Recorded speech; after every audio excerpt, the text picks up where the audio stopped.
Today we'll be reading from Srimad Bhagavatam, Canto 2, Chapter 9, Text 17. And before we do that, I'll recite some invocation prayers. Narayana namaskritya naram chaiva narotamam devim sarvatim vyasam tato jayam udirayet. Nashta prayesh avedreshu nityam bhagavata sevaya bhagavati utama shloke bhaktir bhavati naishtiki.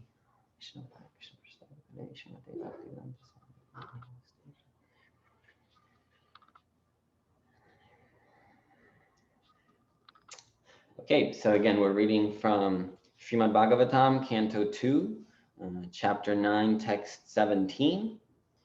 And we will begin with the single words. Adyarhaniya.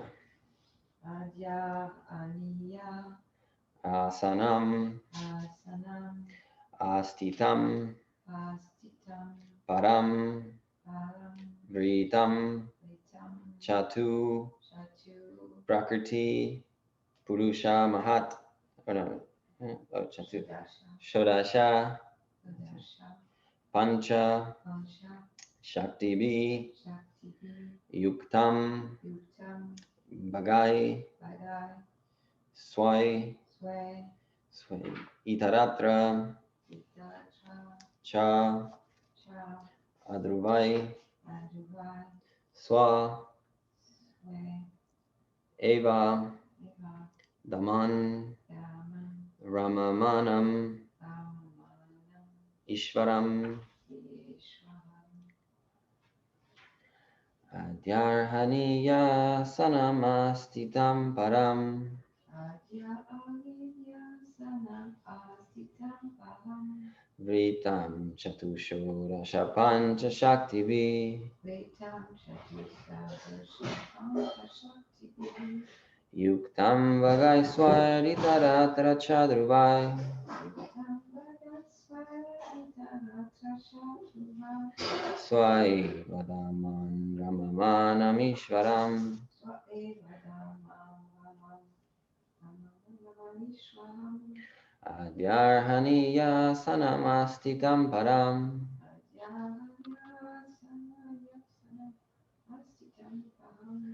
Vritam chatushodasha pancha shaktivi. Yuktam vagai swaritaratra chadruvai. Yuktam vagai swaritaratra chadruvai. Swai vadaman ramamanam ishvaram.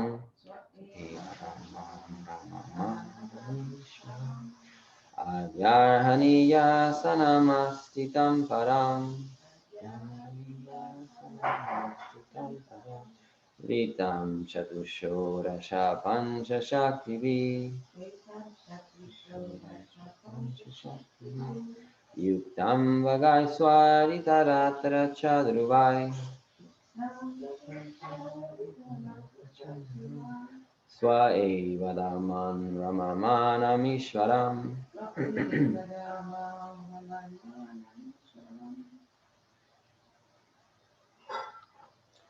Would anybody else like to recite the verse?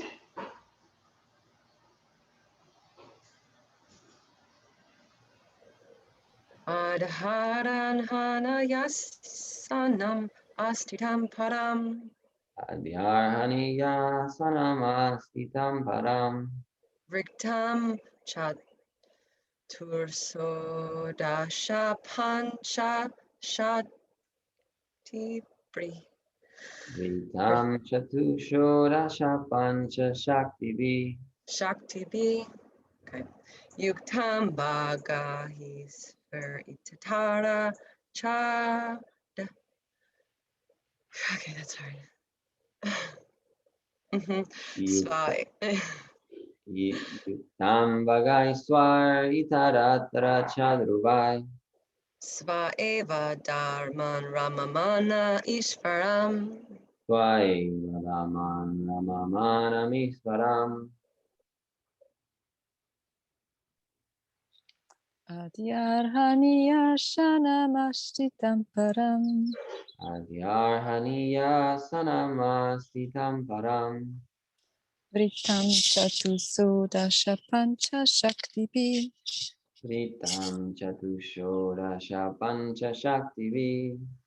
Yuktam bhagai svaitaratra chatruvai. Yuktam vagaiswaritarattara chadruvai. Sva eva daman ramamanam ishvaram. Swaevadaman ramamanamishvaram.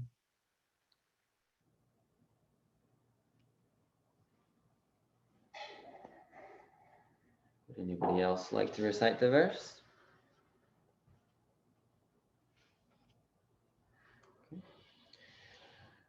Adyarhaniya, Lina, greatly worshipable. greatly worshipable, Asanam, asana, throne. Throne. Astitam, astitam, seated on it, seated on it. Param, param, the supreme, the supreme. Vritam, vritam, surrounded by, surrounded by. Chatu, chatu, four, four. Four, namely Prakriti, Purusha, Mahat, and Ego. Four, namely Prakriti, Purusha, Mahat, and Ego.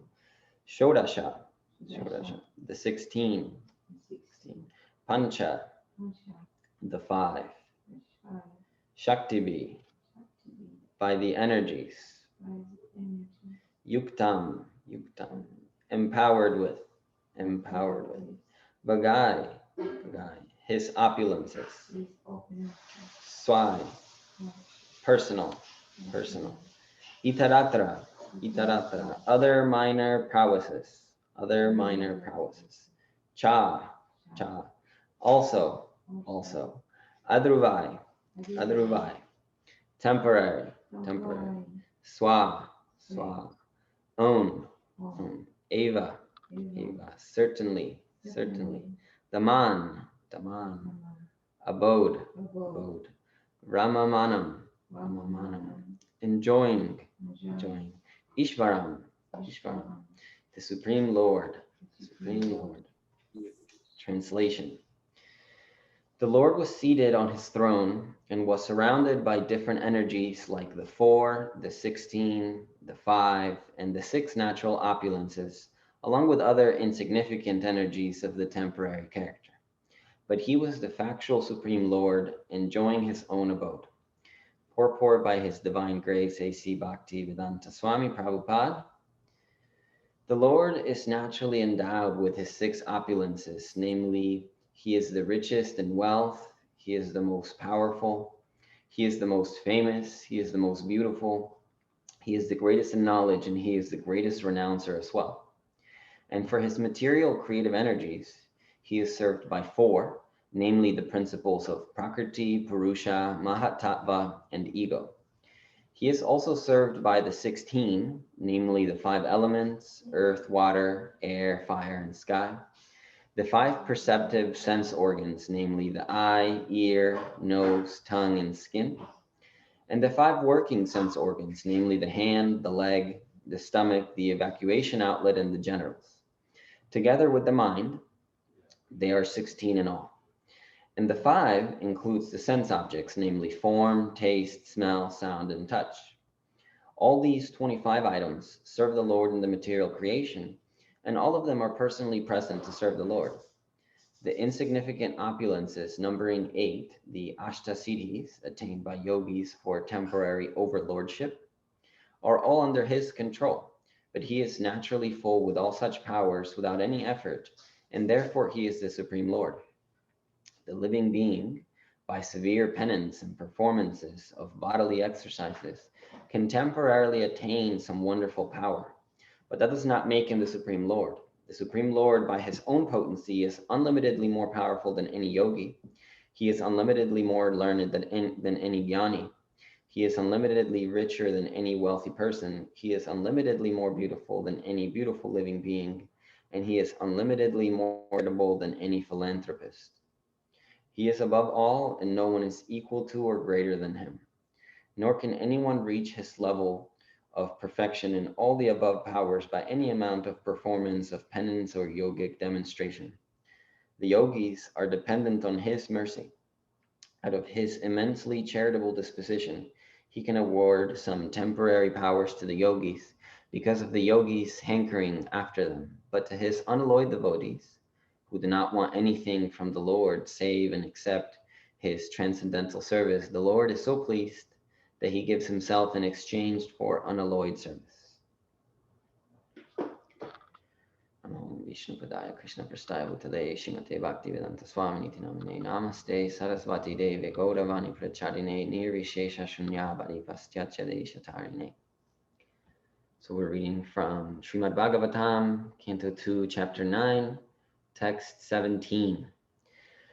So this was like a word problem for me, and like in math, whenever you would have word problems that you needed to solve, because there was all these numbers, and I was trying to add them up to make sense. They start with the 5, the 4, the 16, the 5, and then all these 25 it says. And I was trying to make sense of all these numbers. I was trying to add them up, and I was trying to figure out what's the significance of naming all of these. And so we'll get into that a little bit. I first want to name some of the principles that are named here that I also had to research to make sense. So there's the 4: Prakriti, Purusha, Mahatattva, and Ego. And so Prakriti refers to many things, and oftentimes it describes material nature, and particularly the unmanifested state of material nature. It can also refer to matter in general. It can refer to someone's wife. It can refer to female. In this case, because we're talking about the principles and all of the material energies, Prakriti is referring to material nature. There's a verse in the Chaitanya Charitamrita, the Antya-lila, that describes all living entities as Prakriti.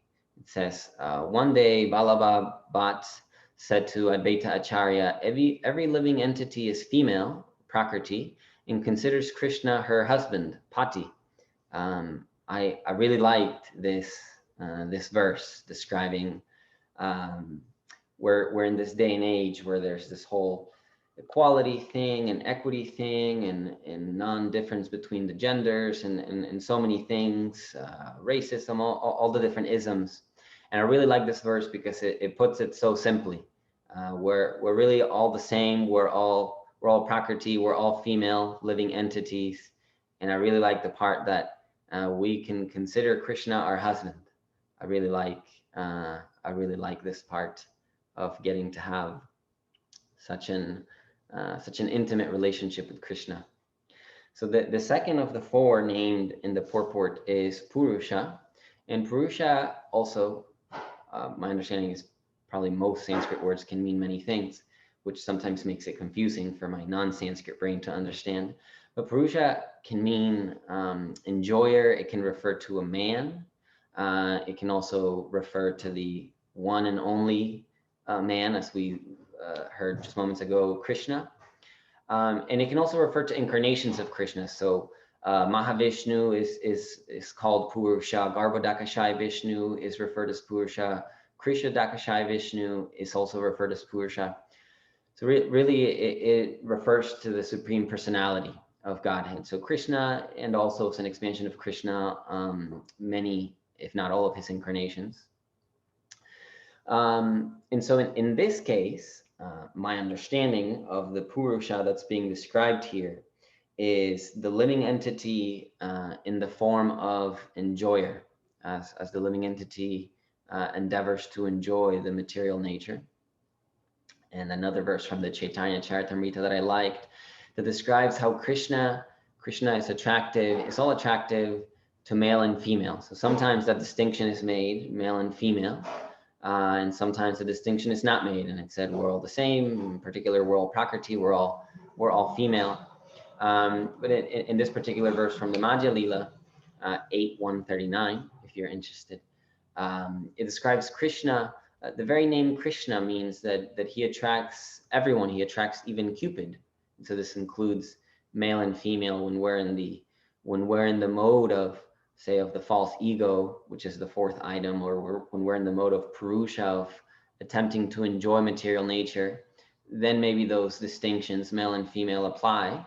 And when we're in our connected to our transcendental state, those distinctions are no longer relevant. And either way, we're all attracted to Krishna. That's actually his very name. So the third item is Mahatattva, which for me was where my confusion began, because Mahatattva refers to material energy. Now, moments ago, I said how Prakriti refers to material nature, and so there's this distinction between material energy and material nature, which I don't claim to fully understand, but I can tell you what I came across in my research. Prabhupada says, in a corner of the spiritual sky of Brahma-Gyoti, Krishna's radiant effulgence, a spiritual cloud sometimes appears. I really like this very casual description of the material world. In a corner of the spiritual sky of Brahma-Gyoti, a spiritual cloud sometimes appears, and the cloud portion is called the Mahatattva. This Mahatattva contains all the ingredients of material manifestation, including the conditioned soul.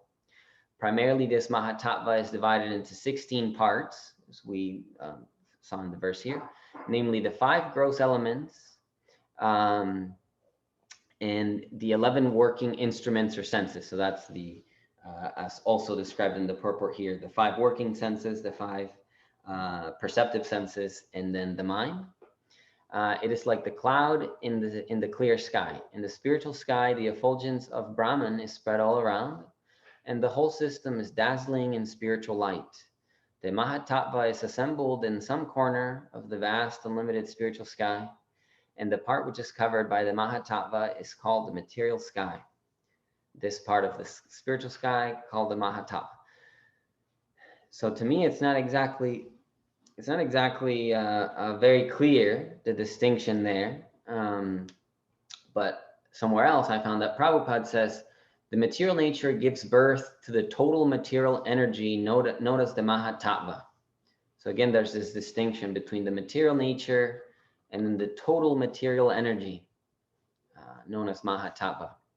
So again, that's where I'm not claiming to know exactly what that distinction means. I wish dear Govinda was here so we could turn to him and ask him, but maybe he'll listen to the recording and then he'll write us an email like he sometimes does. And then the fourth of the 4 of Prakriti, Purusha, Mahatattva, and ego is ego. And ego can at times refer to identity, and it can also mean to false identity or identifying with the body. So false ego means accepting the body in oneself, and when we understand that we're not the physical body, then we're in real ego. So in like modern day or new age spirituality, there's the idea of like kill the ego death, transcend your ego, all of these things saying get rid of the ego.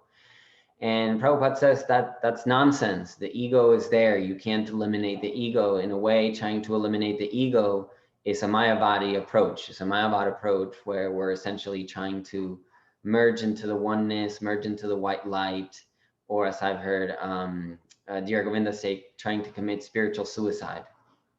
So ego is there, and we can't get rid of ego.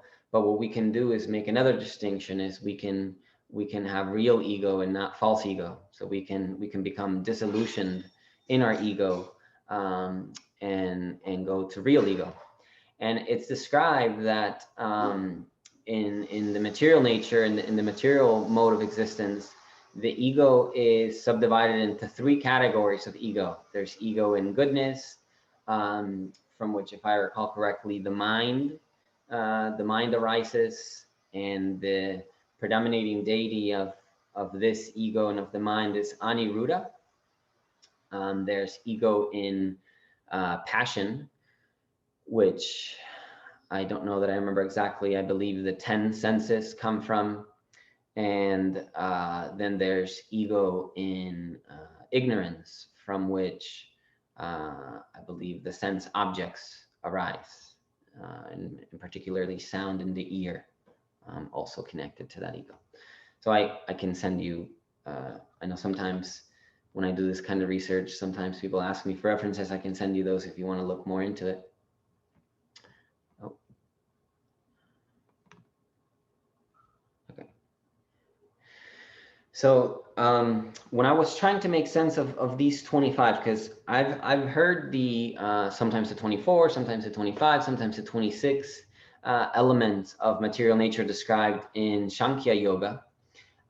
In the I think it's predominantly considered an atheistic, materialistic approach to understanding material nature, but nevertheless, there's some partial value that can be derived from it. So Sankhya Yoga describes material nature divided into 24 elements, and it includes the intelligence, it includes the mind, the false ego, so some things that weren't directly named here. And so this is where I thought, well, it's fine. Maybe I'll just sort of skip over that.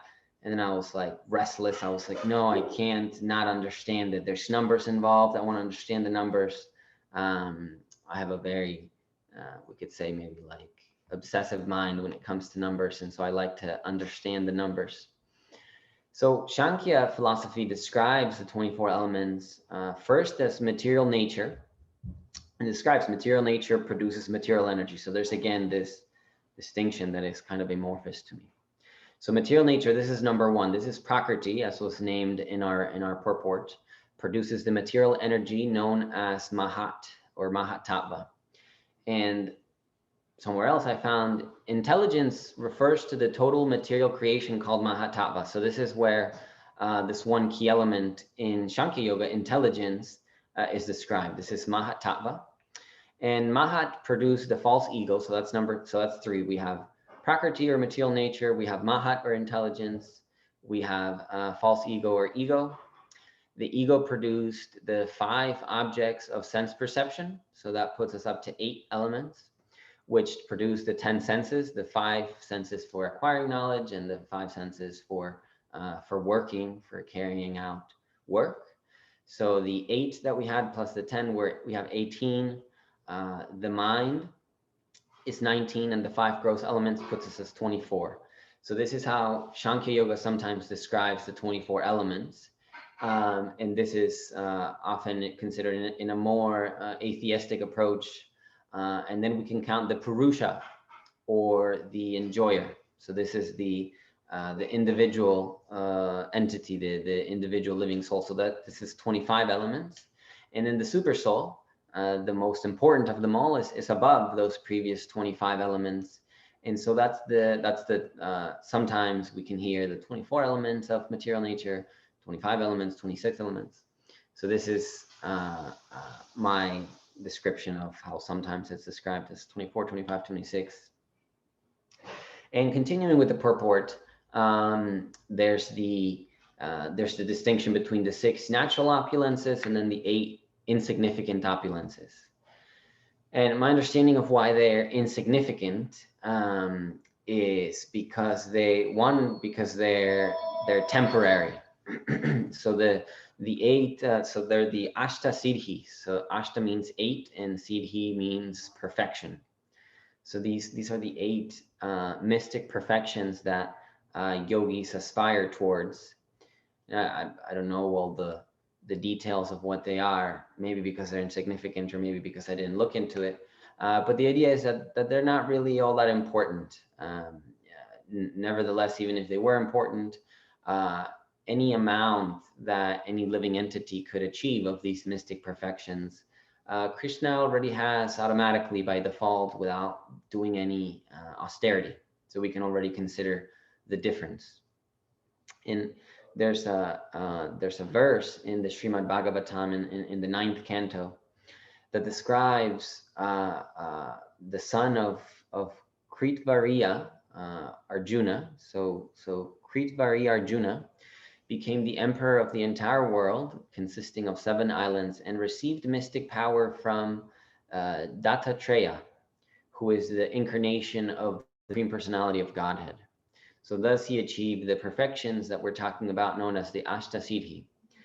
And so one thing that we can consider right there is that the mystic perfections, the mystic powers, they're granted by Krishna. So any living entity, any yogi has to go, essentially, whether they do it directly or indirectly, they're petitioning to Krishna, hey Krishna, please give me some mystic powers, more or less. They might not necessarily know that they're going to Krishna. Like, we can go back to the pastime of Hiranyakashipu, and he did, maybe, I don't know, however, like maybe 1,000 years of austerity, or and so he was standing on tippy toes, arms raised, looking at the sky. And so, okay, so ultimately he was petitioning to Brahma for the mystic powers that he wanted to attain. So he was petitioning to Brahma, and he asked Brahma, oh, make me eternal, make me immortal. And Brahma said, well, I kind of don't have the ability to do that. That's outside of my jurisdiction. Even I myself, who am granting you these boons, even I myself, I don't have that ability. I'm not immortal myself. And that's really only Vishnu or Krishna. And so even if somebody is seeking out these mystic powers and they're not directly going to Krishna, we know that no matter what we do, we can't really get away from the fact that we're asking Krishna. Like, even if we consider a very material approach to life, where all I want is money, and all I want is women and followers and fame, ultimately I'm seeking out different elements of the material nature, which we know from earlier in the verse, it's one of Krishna's energies. So we're always petitioning, we're always searching for Krishna. Sometimes we're petitioning and searching directly, and sometimes we're petitioning and searching indirectly. Like, it's said that we can take shelter of the external energy, which is material energy, or the internal energy of Krishna.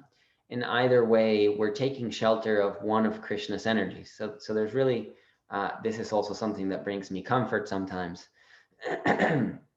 is that there's no way really to get away from Krishna. Like, no matter how hard I might try, no matter how stubborn somebody might be, we can only get so far, and I say that in air quotes because I don't know how we can measure that distance, but we can't ultimately ever escape the fact that if we go in the shade of that cloud that sometimes appear in the spiritual sky, and we're in the Mahatattva, still Krishna's energy.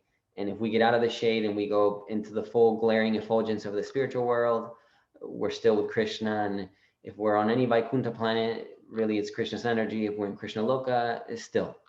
So it's more about the degree of, let's say, of undistorted or unpolluted energy that we're connected to Krishna. But ultimately, even if it's the most diluted material energy, it's still Krishna.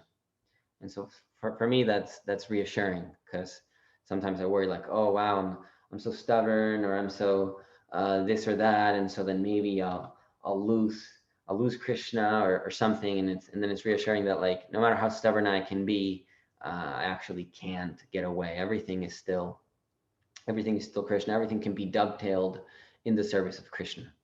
So these described in the translation, these insignificant energies of the temporary character. And it's because the Ashtasiddhis attained by yogis are generally, perhaps if they're yogis as opposed to devotees, if they're yogis, it still has a material agenda. So the idea is, with these mystic perfections, now I can enjoy the material energy better. So that's why Prabhupada in the purport describes the Ashtasiddhis. They're attained by yogis for temporary overlordship. So to lord over material nature. Kind of, if I have some mystic powers, probably I can enjoy material energy better than if I don't have mystic powers. But again, that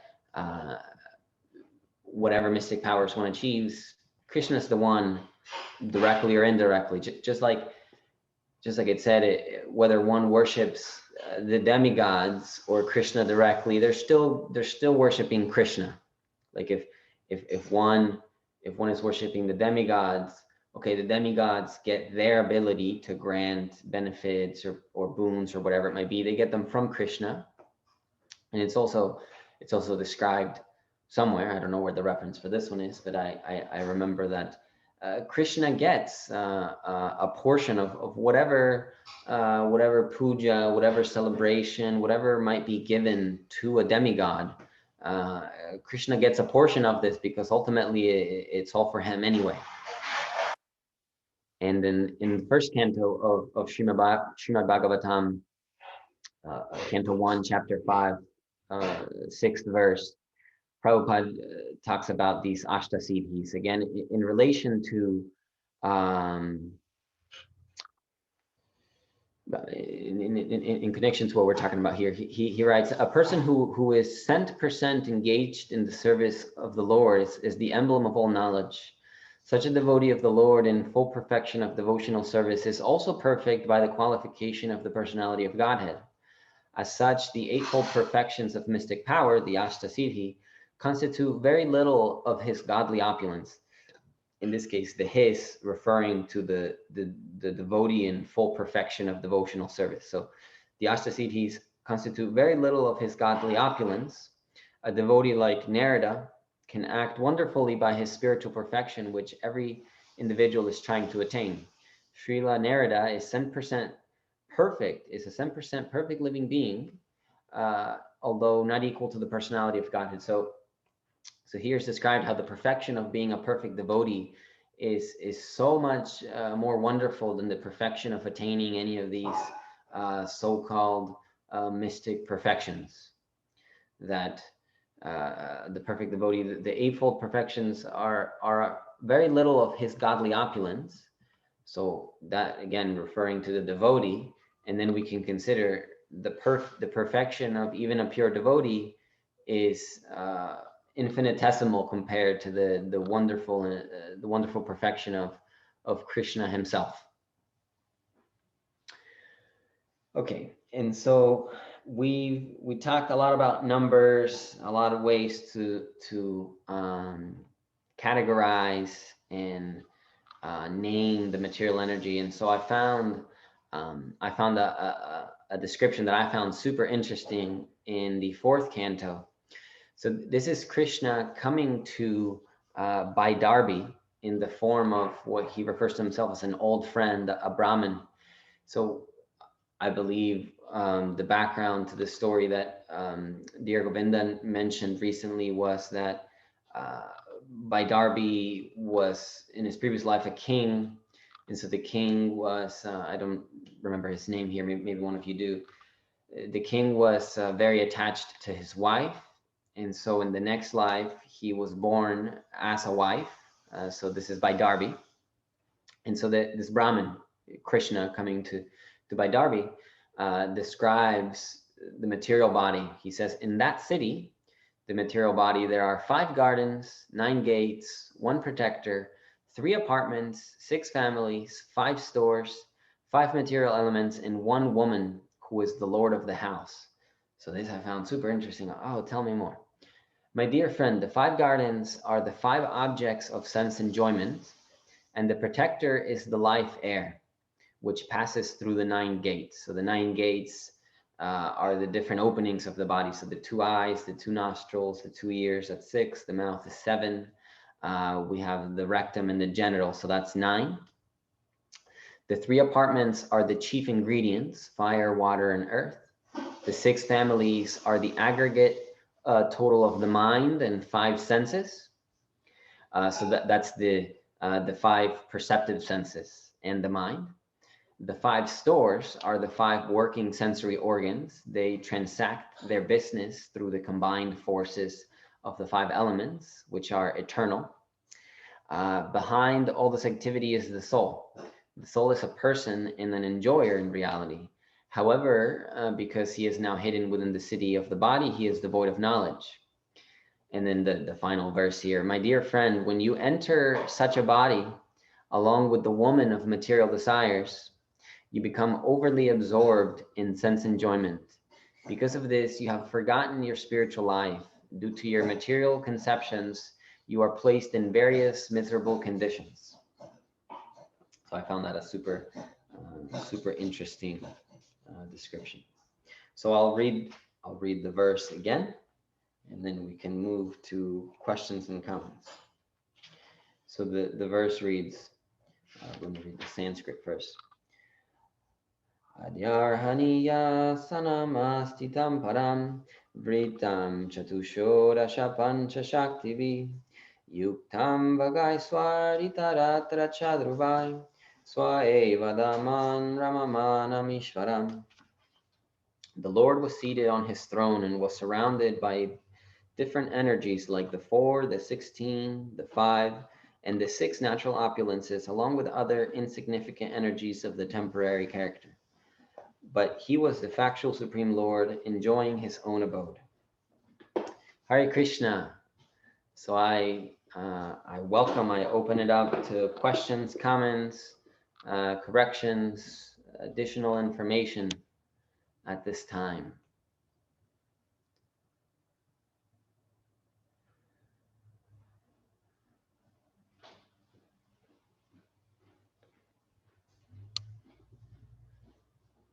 I'll do an extra long pause because nobody has said anything yet. Questions, comments, concerns.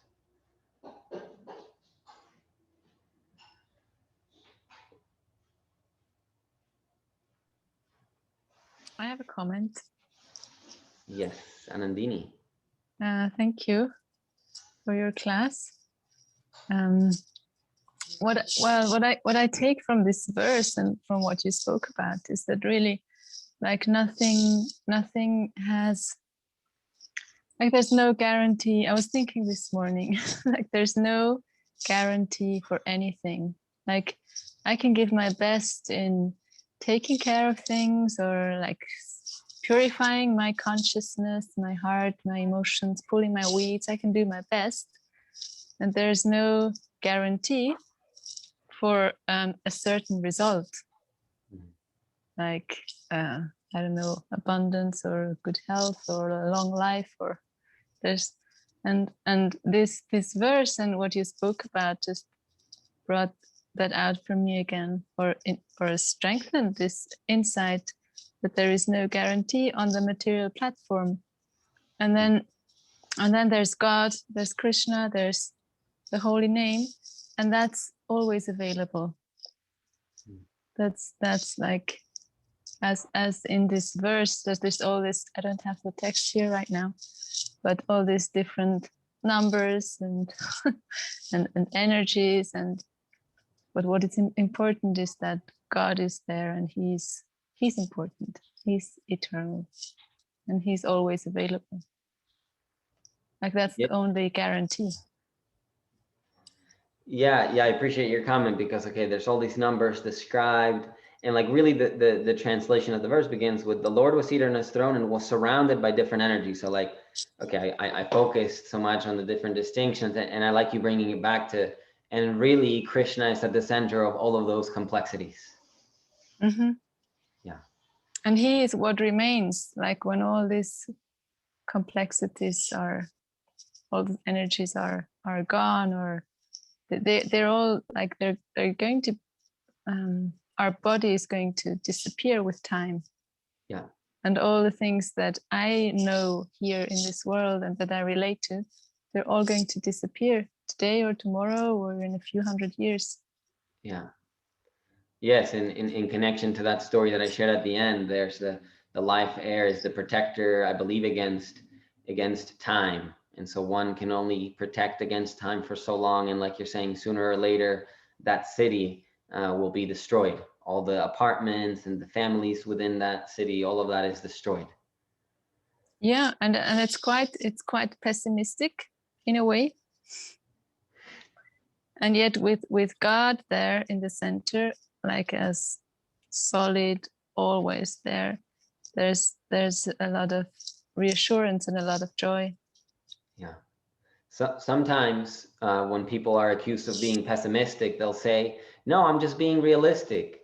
And okay, maybe we can argue whether that's true or not. And in this case, I find it very applicable. We could say we're being pessimistic, and like also we're being realistic. Like you're saying, sooner or later we will die. Like there's no avoiding it forever.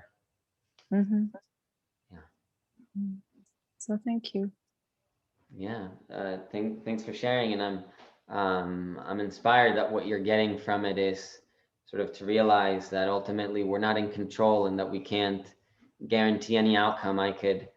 Maybe I could plan a trip to the beach for weeks on end, and the morning before I prepare, and then all of a sudden there's a rainstorm, and then I'm not going to go to the beach. And so like ultimately I can do my part, but I can't, like you said, guarantee the outcome. Mm-hmm. Yeah. Hare Krishna. Hare Krishna. Thanks, Anandini. Any other questions and comments? Laura says, pessimistic and realistic sounds both sad and asking for surrender. Yeah. Like Anandini was saying, oh yeah, it could sound sad, like the pessimistic, and then perhaps the realistic version, or maybe even pessimistic, they could bring us to surrender. I mean, they might bring us into depression, or maybe they bring us into surrender, depending on how we relate to the pessimism or the realism. Do you want to say anything more about that, Laura?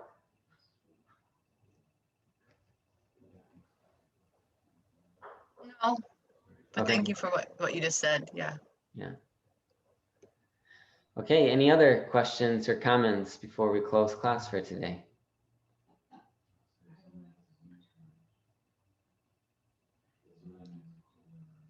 Going once. Kim says, great class filled with many details. I want to go back on YouTube and listen again. Wonderful. I'm glad I remembered to record. Thank you. Hare Krishna. Final opportunity. Questions, comments, concerns. Going once. Going twice. Okay, going three. Sold. Srimad Bhagavatam ki jai.